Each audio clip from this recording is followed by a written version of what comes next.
So when I was a kid, I was told there's something wrong with you. Too queer, but it's more than that. It was like too much for people. And I took that message from the outside and made it my inside message for years. Your two is your greatest gift Exactly. to offer the world. Right. So look at me now. I get paid to be too queer. I get asked to come and be too queer. We're Elisa and Lily, the mother-daughter creators of StyleLikeU. And after interviewing hundreds of trailblazing individuals for our channel, we've been inspired to join the conversation and ask, what would the world look like if everyone was told from the moment they were born, don't change a thing? What a different world that would be. I just wanted to begin with how much this moment means to me. I could start crying, actually. I might start crying. But I tend to have that effect on people. Yeah, you do. You open hearts, like in the way that music does. Would you believe some people resist it? Yes. Having an open heart? Because that's been my life story.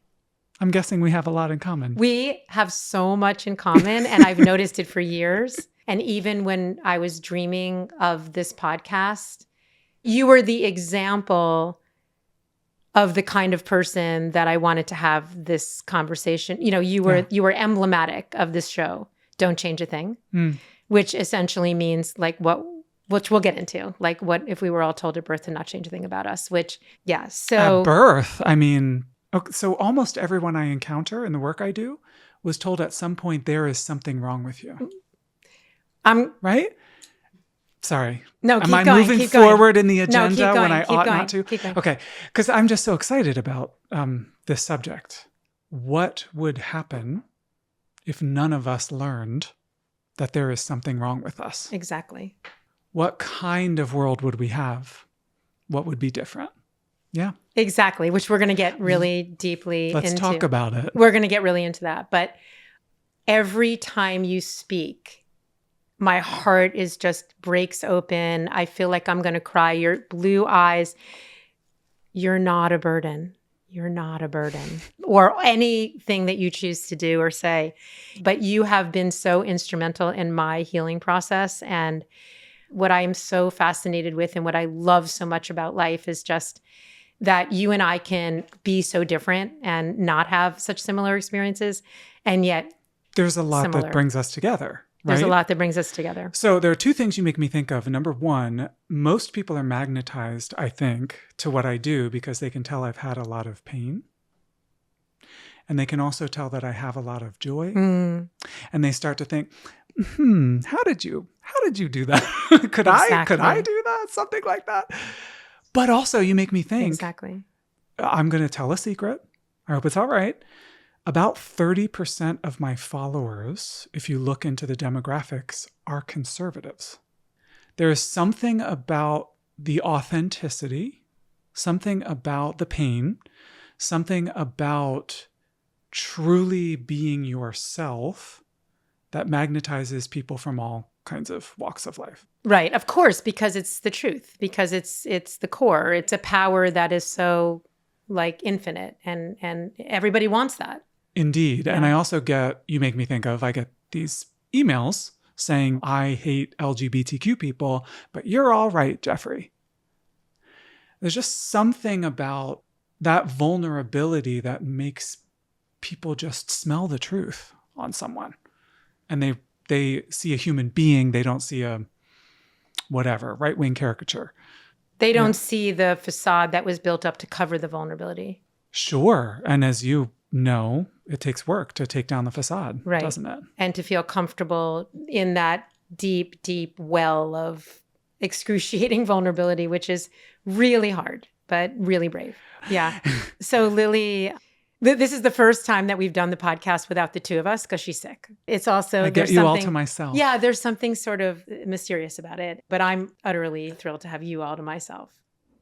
So can you begin by telling me how you're feeling right now? Like, how do you feel? I feel cared for and respected. And I feel, as weird as it sounds with the way things are and the way the world is, I feel joyful. I feel hopeful. And I'm not exactly sure where it came from, but I don't want to overthink it because it can be a gift that visits only at certain times. So you don't know why you feel particularly joyful right now? I think it has something to do with talking to somebody wonderful in a beautiful space and doing the mission that I'm here to do, to help people hate themselves less. There's something really potent when a person matches a mission and is in a situation where they get to express it. Yeah. It's the best part of being alive. It doesn't matter whether we're having a good day or a bad day, as long as we can learn yet another way to be kind to ourselves. I have had many painful situations and many lovely situations. People say to me all the time, "You're so confident. How can I be confident like you?" And what folks are witnessing is not confidence per se. It's just unabashed, complete, enthusiastic self-regard. I am a walking lesson in self-kindness. Was it always that way? Oh, hell no. Can I say hell? Absolutely. Hell no. Of course, when I was a kid, I was told there's something wrong with you. I mean, if we want to be specific, I was told you're too queer to be here, to be around, to not be a burden on other people. And I took that message from the outside and made it my inside message for years. I can personally very much relate to that because I was always misunderstood and thought of as too passionate, too this, too intense, too feeling, too emotional. The twos will get you. And I guess you realized by now, because of your channel and your work, your two is your greatest gift exactly to offer the world. Right. So look at me now. I get paid to be too queer. I get asked to come and be too queer. So on that topic, can you talk about what you're wearing and how that represents where you are right now? Like what it's expressing? Sure. Whenever I go into a store, I don't know if I just have the face for it or the essence, but they bring out anything colorful to me. I love animals and nature. This is Loewe, if I could brag. I understand what it's like to live for years without being able to express yourself through your outer shell, without being able to wear what you need, without being able to wear what you love. And one thing I enjoy about trans folks is some of us, when we come out, we have sort of a second young adulthood, the leaving home, being in college, making decisions for ourselves for the first time. We sort of have that energy sometimes when we first come out. And that can express itself through fashion. We are finally in a place where we get to be who we are, wear what we want, express. It's a rebirth. Who we are. It's a rebirth. Honestly, for some of us, it feels like a birth. It just feels like we never even got a first one, right? Exactly. Yeah. It is a birth. Yeah. And so can you talk a little bit about when you felt you needed to conform or you couldn't express yourself? Like, what was that like? And what were you wearing? Baggy things is what I was wearing. Trying to disappear into the woodwork.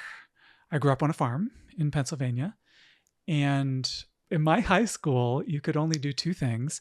You could grow up to be a farmer, or you could play football, and that could be your way out. And I was LGBTQ as can be. I was a rainbow child in Pennsylvania. And my only way out, actually, speaking of expressing yourself through what you wear, was to dance around in our barn.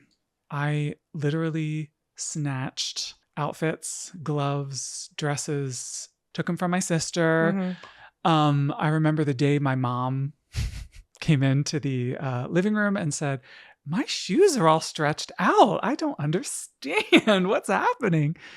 I just took stuff to the barn, and the barn was the only place where I felt free to twirl around in dresses and skirts and the light coming through the slats.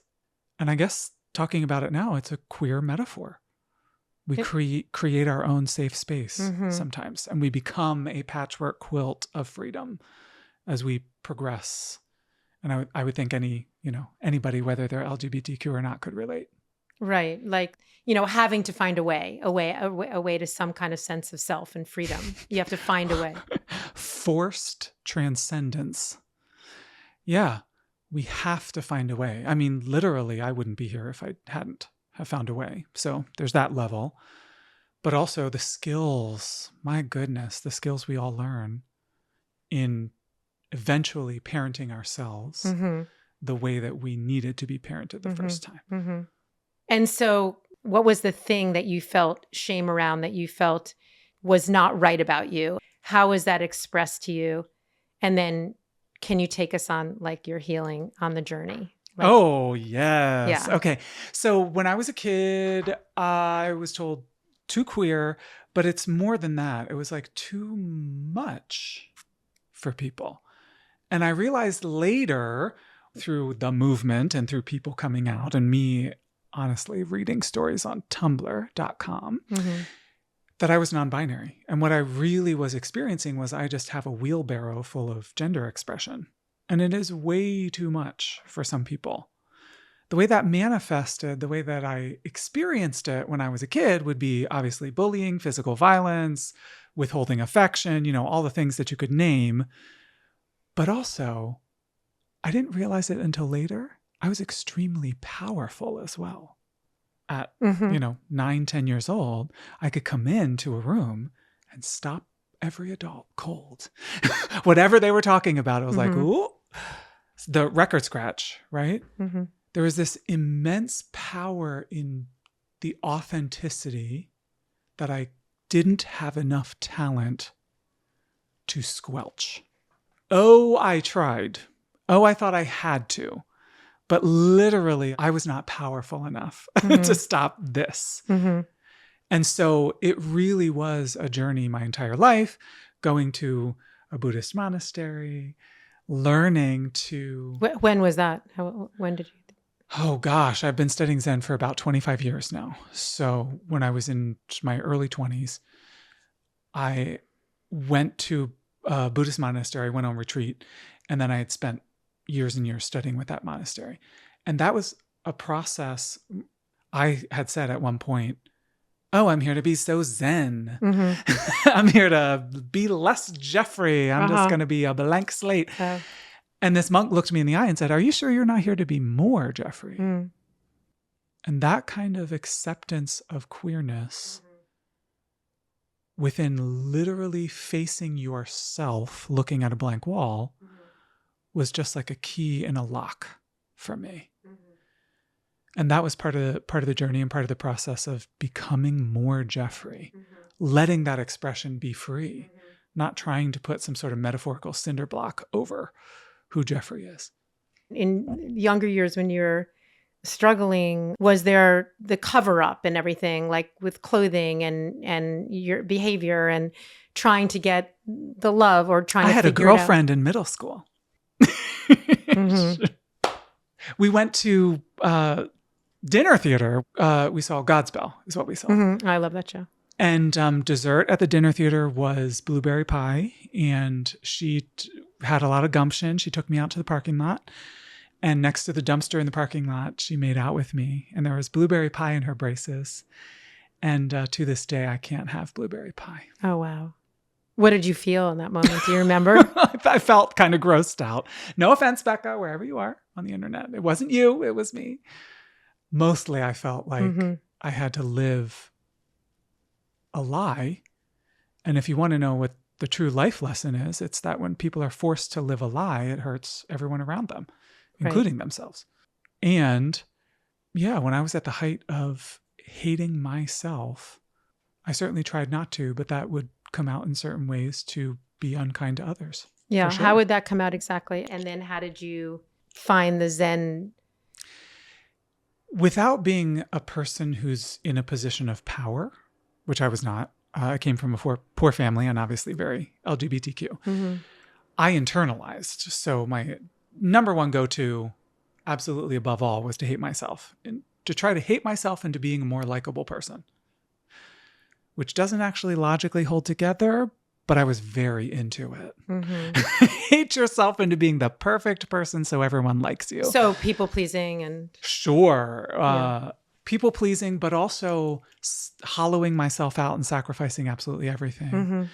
I dated someone, his initial is B, and he was utterly abusive to me. And I stayed for a long time.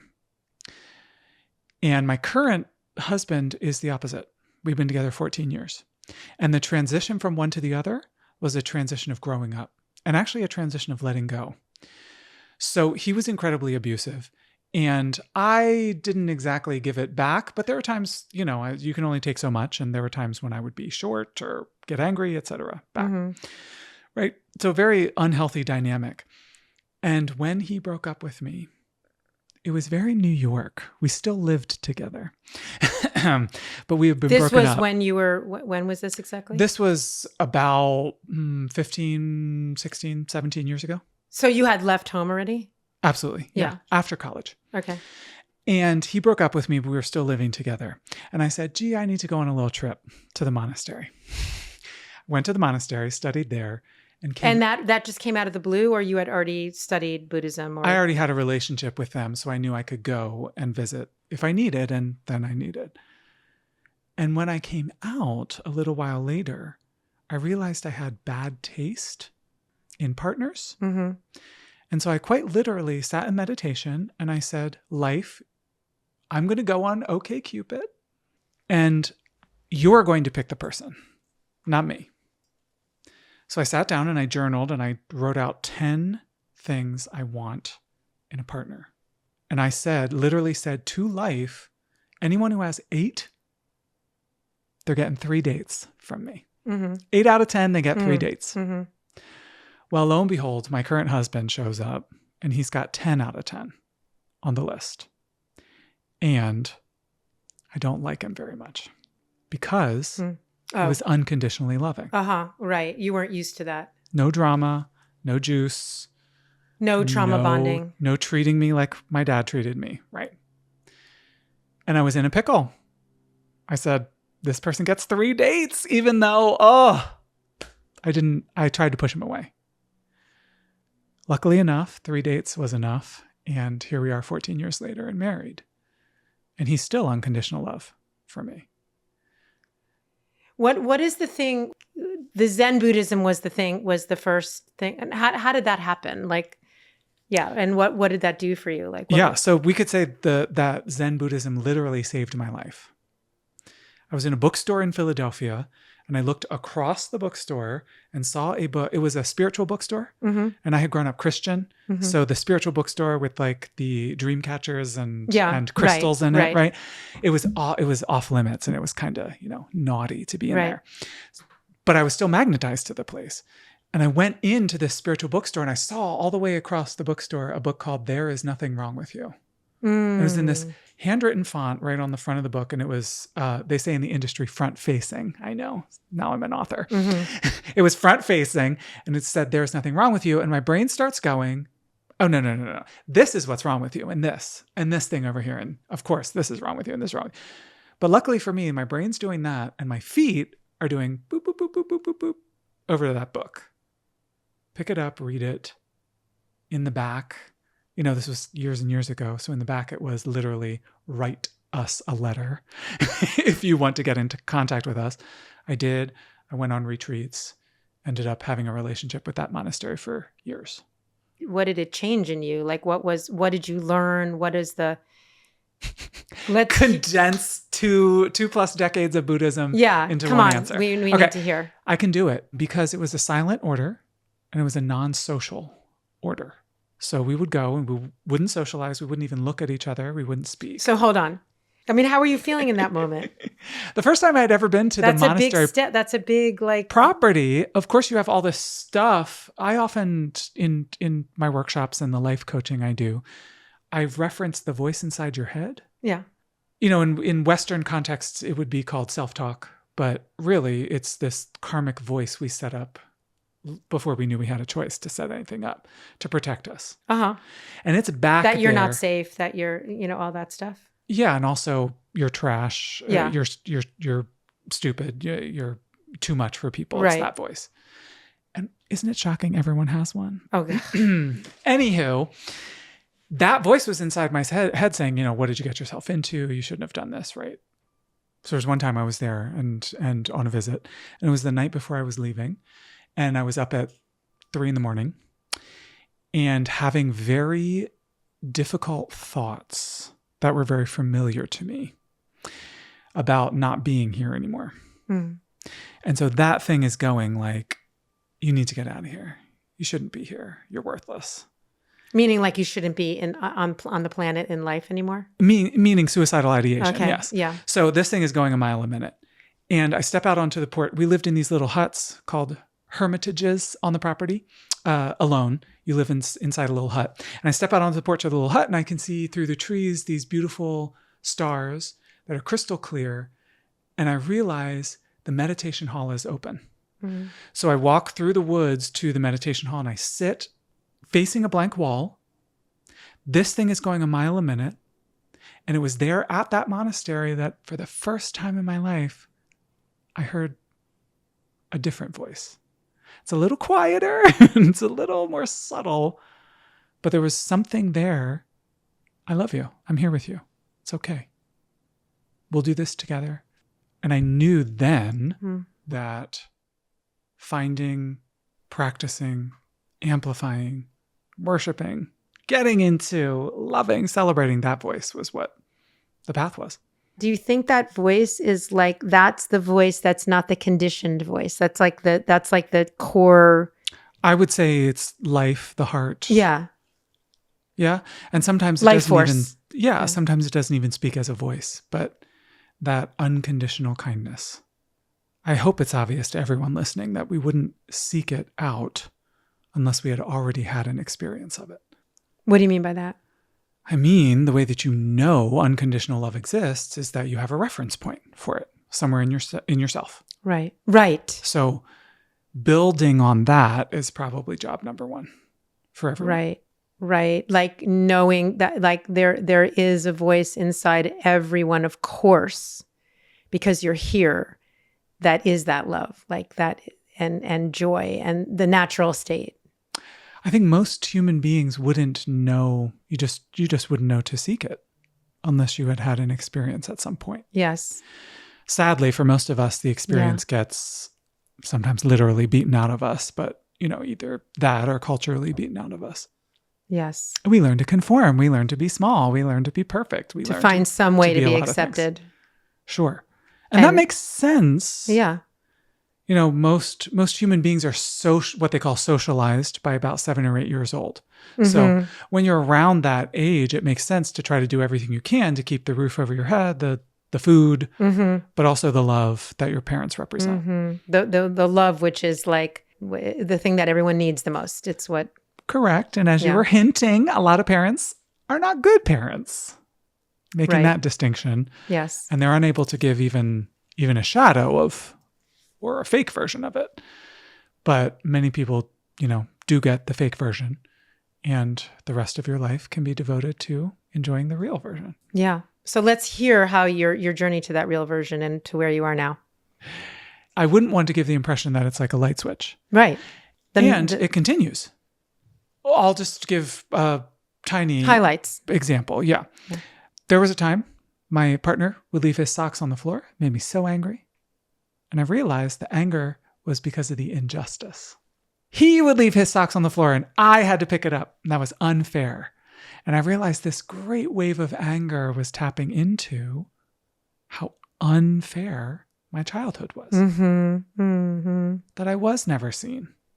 And in that realization that I get angry because of injustice, that was a stepping stone and a building block toward accepting the anger and seeing it as righteous and actually pointing it in directions that are much more helpful for humanity than being, sassy to my partner.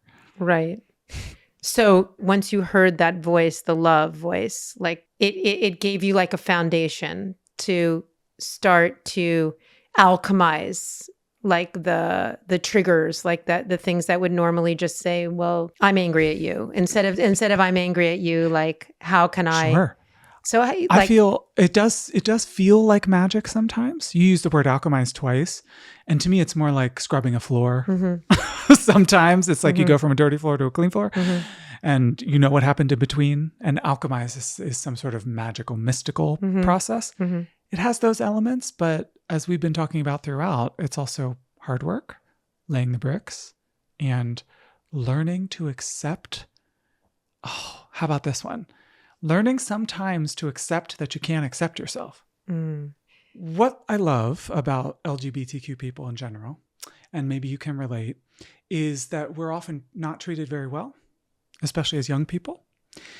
And that's not to stereotype. Some people are fine, but I think I would not have such a strong relationship with the light if I didn't know truly what the darkness entails. Exactly. That's exactly how I feel. And that's not like a toxic positivity, like Rosie covering up the trauma. It's just an admission that I have been taught a lesson, and that, to my credit, I have chosen to take on the lesson and live it. Exactly. Like it's a choice to be able to alchemize difficult situations, and not to blame. Take responsibility. Go ahead, blame for a while. Whatever. If you need can blame. to. You can go through periods of blame, but ultimately any hurt that another person is causing is because they've been hurt. But it took me a really long time to get to that place. I mean, believe me, I've had plenty of anger and plenty of... Sure. Yeah. I'm the queen on the internet of getting these horribly nasty comments, right? But the buck stops here. I'm not going to give back what I receive in those moments because I'm committed to me. Mm-hmm. I am committed to a life of peace exactly. and kindness. Exactly. Internally and externally. Exactly. I am committed to nonviolence internally and externally. And I have just noticed from living that I get nowhere I'd like to go through things like retribution and teaching people a lesson. And exactly. Yeah. And hot tip for the internet, when you choose peace, people will be very upset. They'll be very angry with you. When you create a boundary, when you choose peace, when you choose love. When you put on a dress and take a picture. When you're free, But when you're happy. When you're free, that's the thing. How ridiculous is that? It seems like a waste of time to me. That's why I think the darkness is out in full bloom and the veil is off, because I think that we're all meant to get it. Like it's just, and you don't get it unless you see it. Like it I think some may never get it. We'll admit that. I'm kind of an idealist. Maybe in 100 years. But I think some may leave without getting it. They'll pretty leave clear. This life, but yeah. And you are pointing to the fact that we are in a time of backlash. And I choose that word carefully. And the backlash is small compared to the gains. Right. But the backlash is here because of the gains. Exactly. And the backlash will never be equal to the trajectory of the gains. We know that as an internal process too. You have a good day, you have some spiritual growth, you realize things, you have a good therapy session, you treat yourself well, you have a great dinner, you see your friends, you have fun, you watch your favorite show on Netflix, you go to bed happy. That next day, you cry all day. Yeah. There is this internal backlash as well. And learning to weather that and realizing that trajectory, the gains can never be diminished by that backlash either, is a kind way to treat yourself. Oh my God, it's so important to understand that. Like that's something that I'm just beginning to get comfortable with, because I've been in such a state of flight. It's weird because no one would ever guess this of me. You would always think that I'm so emotional and I'm emotionally intelligent or emotionally expressive, but actually no, I'm really just learning how to really feel my feelings. Oh, goodness. And not be afraid of that, not be afraid that I'm going to be, hurt from that or weaker from that. Or I was wondering if you're going to say the W word. Yeah, weak. So somehow having your emotions is a weakness when you're pointing out it's the ultimate strength. Well, it's actually regulating my nervous system, which has never been regulated that too. until now. anyone who doesn't accept and unconditionally love a person for exactly who they are is hurting themselves, because our natural state is to be so unbelievably loving and caring. I think so. And especially Ooh, I get in so much trouble when I say things like that, though. And you're just saying it on the internet. I think fundamentally, deep down, people are good. Me too. I agree. Fundamentally, I agree. people want to love, Yes. want to be loved, want to be happy, want to be free. I fully agree with that. And a whole lot of people are deluded.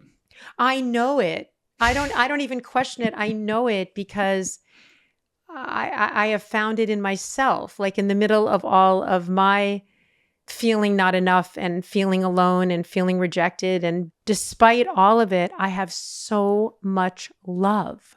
Not despite, because of it, because you know what it's like. Because of it, but I have found that. So that makes me know that everybody has that.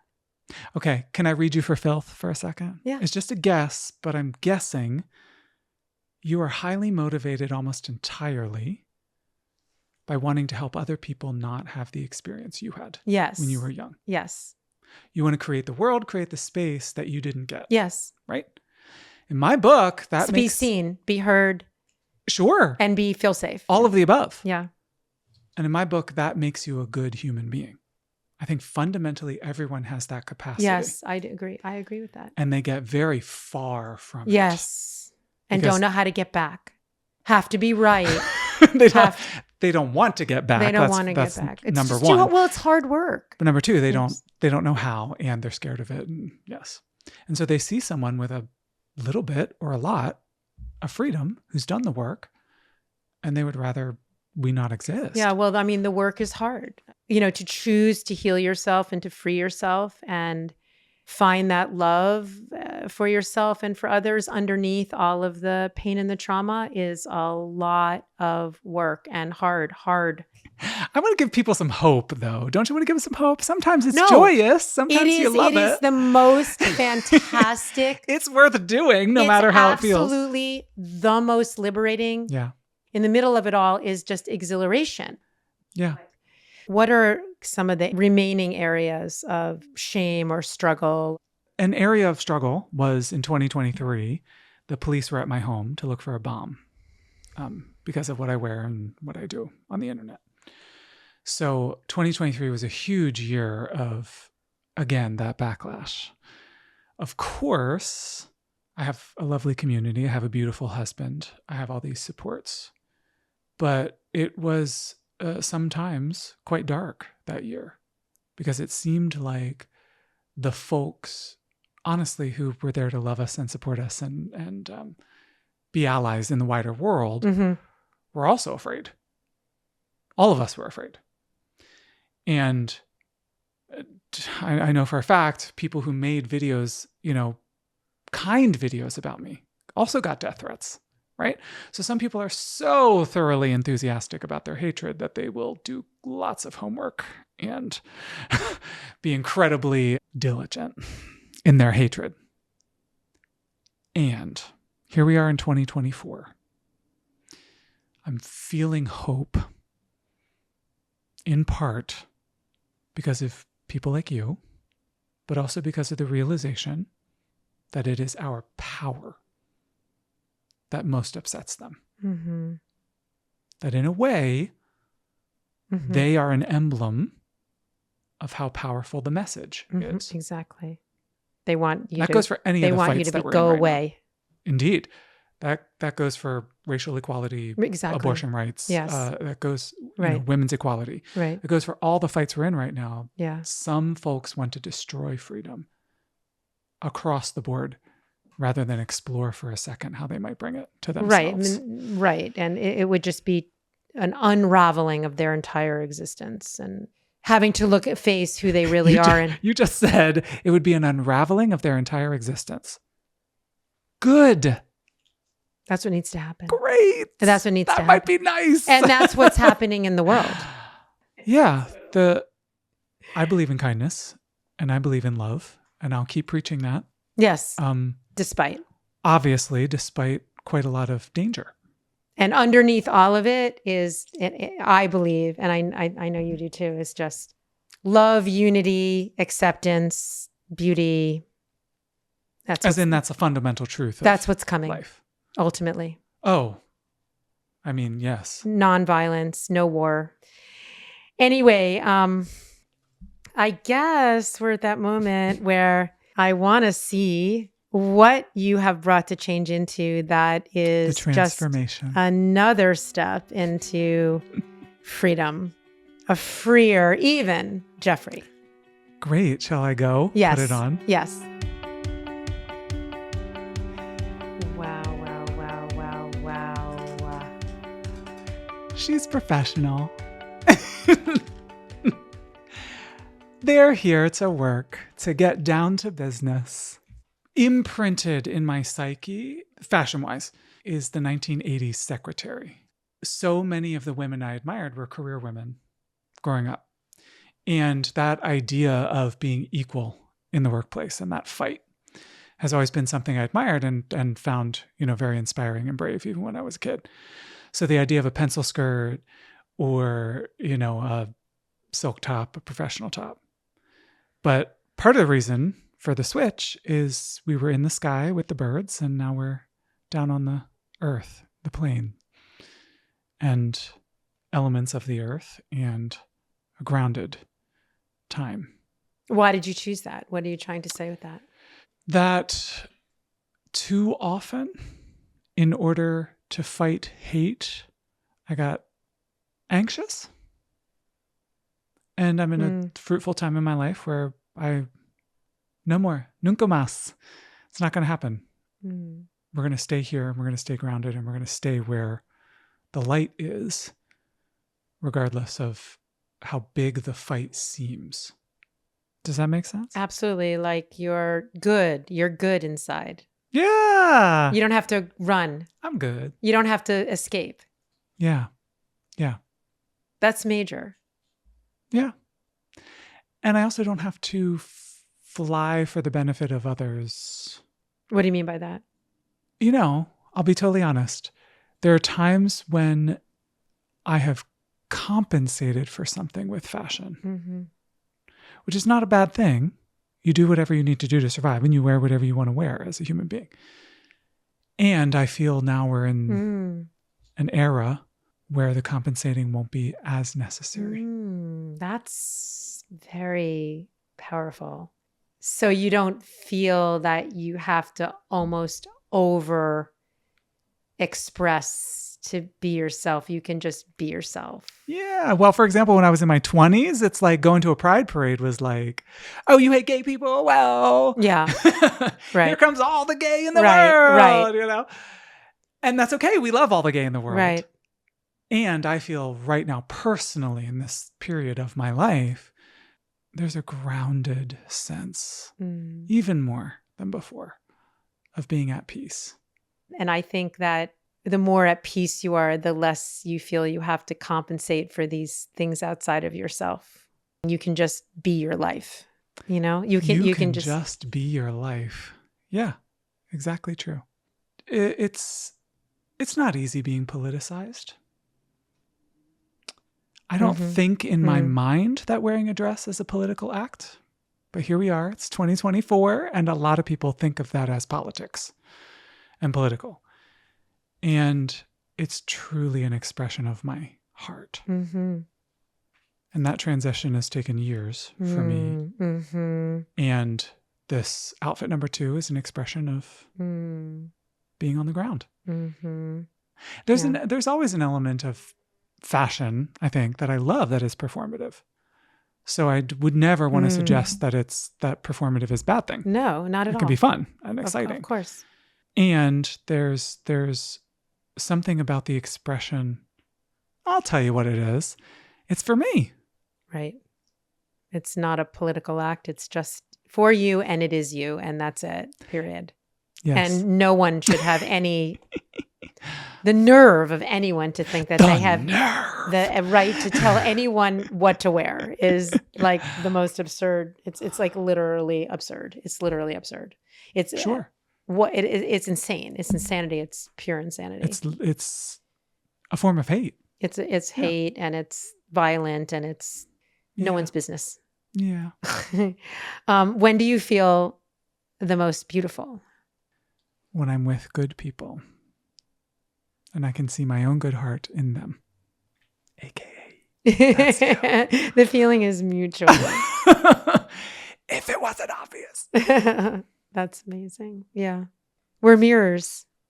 There's nothing more unbelievably. Everyone always is. Hey, discuss it in the comments, right? What you think about me, and people will know what you think about you.